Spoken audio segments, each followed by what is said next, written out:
Tahukah kamu, menurut data Riskesdas tahun 2018, lebih dari 19 juta penduduk Indonesia berusia 15 tahun ke atas mengalami gangguan mental emosional.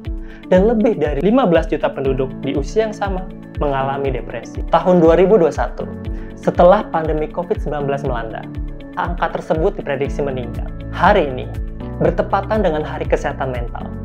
Apakah isu kesehatan mental masih jadi hal tabu di masyarakat kita?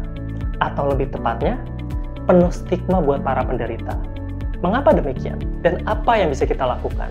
Seiring berkembangnya informasi yang serba cepat, bahkan bisa kita dapat melalui telepon genggam, mungkin membantu kita lebih melek tentang isu kesehatan mental. Tapi, juga tidak sedikit di masyarakat kita yang masih menganggap itu hal tabu, atau bahkan memberikan stigma kalau ada orang sekitar yang menderita gangguan jiwa. Misalnya, lihat orang yang sedang mengalami depresi, begitu ringannya kita menyebut ia gila, tidak kompeten, lemah, kurang bersyukur, atau ini akibat kamu kurang dekat dengan Tuhan. Oke, apakah dengan mengatakan itu, masalah si penderita akan selesai? Stigma yang diberikan ini bisa jadi malah membuat si penderita makin enggan untuk cerita tentang masalahnya dan takut mencari bantuan karena label negatif yang diberikan kepadanya. Bahkan penderita berpotensi semakin self-blaming, yaitu menyalahkan diri sendiri atas apa yang ia derita. Lalu mengapa stigma ini bisa terjadi? Umumnya ada 3 komponen yang menyebabkan timbulnya stigma negatif tentang masalah kesehatan mental. Pertama, kurangnya informasi atau pengetahuan soal kesehatan mental. Misalkan, orang depresi dianggap berbahaya atau lemah. Padahal,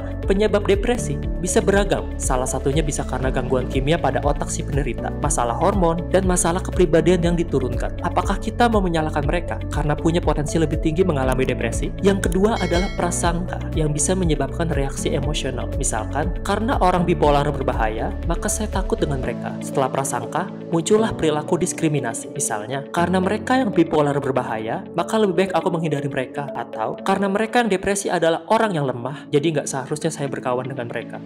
Sungguh miris ya. Lalu gimana sih cara kita mengatasi stigma negatif soal kesehatan mental? Mengutip dari psychiatry.org, ada beberapa hal yang bisa kita lakukan untuk mengurangi stigma negatif soal kesehatan mental. Antara lain, pelajari fakta-fakta tentang isu kesehatan mental. Dengan mempelajari fakta dan pengetahuan medis soal kesehatan mental akan membekali kita informasi yang akurat dan membantu kita menghadapi kesalahan informasi yang terlanjur dipercaya oleh orang sekitar. Lalu bicaralah secara terbuka tentang kesehatan mental dengan berbagi informasi yang sudah kita ketahui dan kita saring ke media sosial. Lalu, sadar akan bahasa yang kita gunakan, apakah menyinggung orang lain atau tidak. Kemudian, tunjukkanlah rasa empati kepada mereka yang memiliki masalah mental atau perilaku. Jangan menghakimi, memberi label, atau mendiskriminasi mereka. Perlakukanlah mereka dengan rasa hormat dan bermartabat. Kemudian, perlu mendorong pentingnya kesetaraan antara penyakit fisik dan mental. Sama seperti halnya, bagaimana kita memperlakukan seseorang dengan flu, kanker, atau diabetes. Kemudian, terbukalah tentang pengobatan. Memandang bahwa perawatan kesehatan mental sama pentingnya